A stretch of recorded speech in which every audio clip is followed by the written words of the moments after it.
नमस्कार साथियों, स्वागत है आप सभी का आपके अपने YouTube चैनल सिविल स्टैप पे। मेरा नाम है रोहित और आज हम बात करेंगे university grant commission net examination of December 2024 की। जी हाँ, यूजीसी नेट दिसंबर एग्जाम की बहुत लंबे समय से स्टूडेंट्स वेट कर रहे थे कि इस बार नोटिफिकेशन जो है वो डिले चल रहा है और अब इंतजार की घड़ी खत्म होती है। नोटिफिकेशन जो है वो आउट हो चुका है।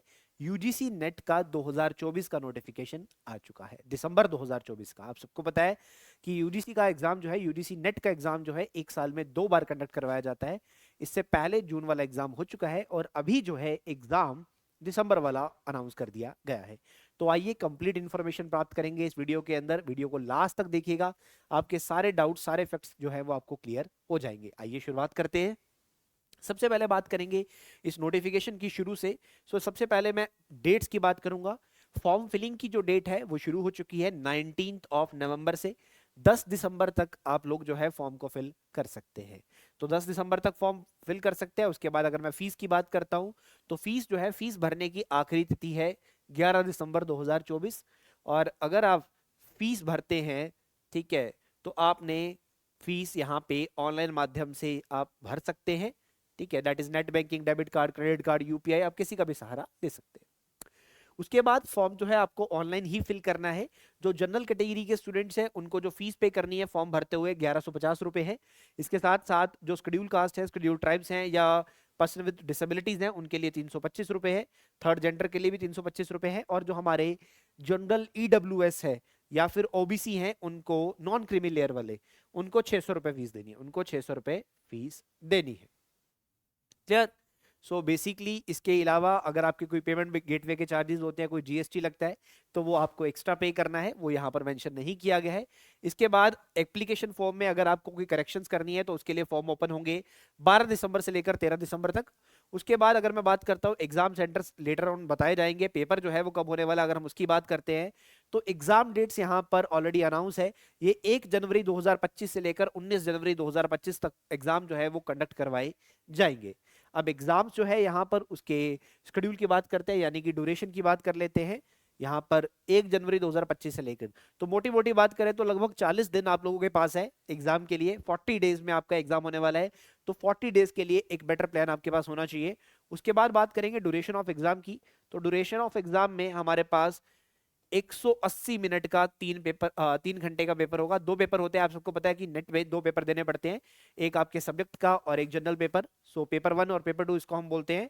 तो पेपर 1 जो है और पेपर 2 जो है, इन दोनों के बीच में कोई ब्रेक नहीं होने वाला है। ये दोनों पेपर आपके एक साथ होंगे, यानी कि 3 घंटे एक साथ आपको पेपर देना है। 3 घंटे की ड्यूरेशन का पेपर, 2 पेपर आपको एक साथ देने हैं। अब जिस हिसाब से यहाँ पर बताया जा रहा है तो मोस्टली यहाँ पर ये है कि पेपर जो है आपका ऑनलाइन ही होने वाला है। ये बात आप लोग लेके चलेंगे। आगे बढ़ेंगे, बात करते हैं नोटिफिकेशन की फर्दर। जो भी सवाल जो भी डाउट आपके हैं सारे क्लियर किए जाएंगे। ठीक है, तो अप्लाई तो आपने ऑनलाइन ही करना है, ऑनलाइन फॉर्म ही एप्लीकेशन फॉर्म भरना है। कोई भी ऑफलाइन मेथड में आपको फॉर्म नहीं भरना है, किसी भी ऑफलाइन मेथड में भी आपको फॉर्म नहीं भरना है। उसके बाद आगे बढ़ते हैं। जो जो इंपॉर्टेंट पॉइंट्स है मैं आपको सारे क्लियर कर देता हूं, जहां जहां जरूरत है आपको समझने की।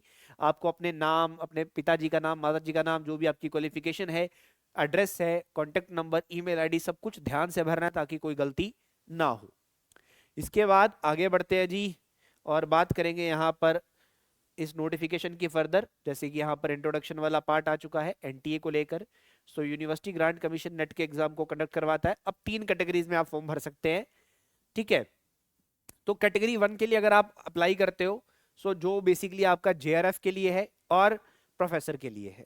अगर आप award of JRF and appointment as assistant professor के लिए जाते हैं, ये आपके तीनों कैटेगरीज को कवर करता है। यानी कि इसके चलते हुए आप पीएचडी में एडमिशन भी ले सकते हैं, प्रोफेसर भी बन सकते हैं, जेआरएफ भी कर सकते हैं। सेकंड कैटेगरी है असिस्टेंट प्रोफेसर और पीएचडी ओनली, जिसमें आपका जेआरएफ खत्म हो जाता है। और थर्ड कैटेगरी है सिर्फ पीएचडी के लिए। इसमें आपका सिर्फ आप पीएचडी में एडमिशन ले सकते हैं, असिस्टेंट प्रोफेसर और जेआरएफ नहीं बन सकते। तो अपनी कैटेगरी को ध्यान रखिएगा, कैटेगरी 1 2 3 किसके लिए आप जाना चाहते हैं। अब जेआरएफ वाले जो कैंडिडेट होंगे जिन्होंने जेआरएफ क्वालिफाई किया, ये इंटरव्यू के बिहाफ पे पीएचडी प्रोग्राम में हिस्सा ले सकते हैं। ठीक है, उसके बाद यूजीसी नेट कैटेगरी 2 में आने वाले, कैटेगरी 3 में आने वाले entrance test for PhD admissions के चलते हुए बेसिकली जहां पर डिफरेंट डिफरेंट यूनिवर्सिटीज हैं। देखो नेट का एग्जाम तो आपने क्वालिफाई कर लिया, बट उसके बाद बहुत सारी यूनिवर्सिटीज हैं जो अपने लेवल पे अपना एंट्रेंस एग्जाम भी लेती हैं, तो आपको वो भी देना पड़ेगा। ठीक है, उसके बिहाफ पे आप पीएचडी में एडमिशन ले सकते हैं। क्लियर। सो बेसिकली अगर आप सेकेंड एंड थर्ड कैटेगरी में आते हैं, सो आपके पास 70% वेटेज जो है आपके पास नेट एग्जाम का होता है, और 30% वेटेज जो है वो आपके इंटरव्यू परफॉर्मेंस का या फिर जो भी आपका जो एग्जाम कंडक्ट करवाया गया है उसके ऊपर रहने वाला है। क्लियर। सो दोनों के कंबाइंड मार्क्स के ऊपर जो है आपकी एडमिशन जो है वो होने वाली है। और नेट का एग्जाम अगर आपने क्वालिफाई किया और आप पीएचडी में एडमिशन लेना चाहते हैं, तो 1 साल तक आपके लिए वैलिड रहेगा। 1 साल तक आपका रिजल्ट आने से 1 साल तक की वैलिडिटी यहां पे रखी गई है।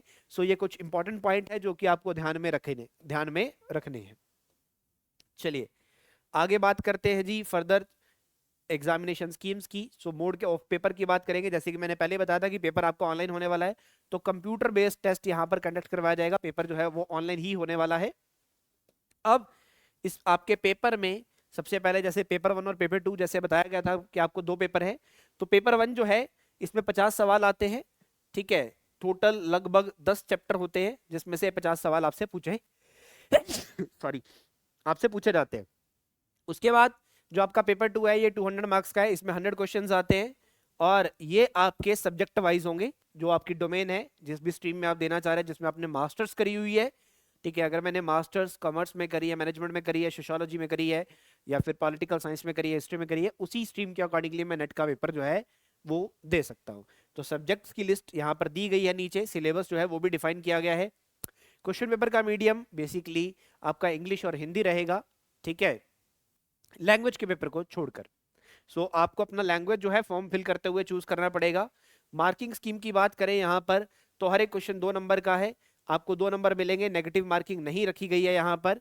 ठीक है, और जिस सवाल पे आपने कोई आंसर नहीं किया है उसका आपको कुछ भी मार्क्स नहीं मिलेगा। तो सबसे बेटर प्लस पॉइंट यही है कि आपके लिए यहाँ पर नेगेटिव मार्किंग नहीं है। ठीक है, चलिए जी आगे बढ़ते हैं जी।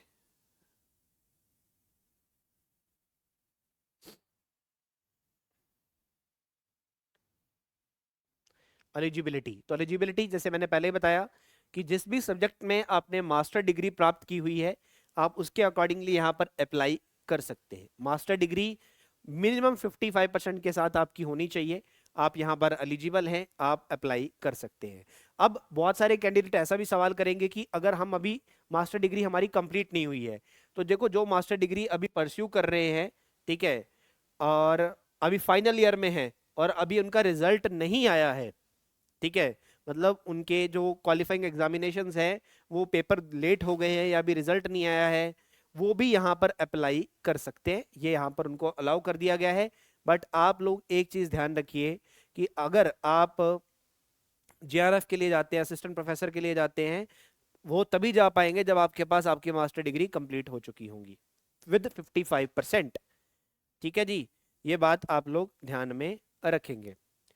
बट जो कैंडिडेट सिर्फ पीएचडी में एडमिशन लेना चाहते हैं उनकी मास्टर डिग्री बेसिकली कंप्लीट होनी चाहिए 1 साल के अंदर अंदर। ठीक है, ताकि बेसिकली वो एडमिशन लेना चाहते हैं तो 1 साल के अंदर अंदर ले सकेंगे। क्लियर जी।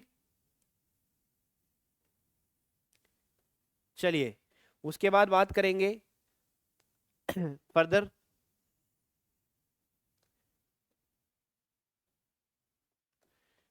बाकी जितना भी इंपॉर्टेंट इन्फॉर्मेशन है जो आपके लिए काफी इंपॉर्टेंट है मैं यहाँ पर आपको बताता जा रहा हूँ।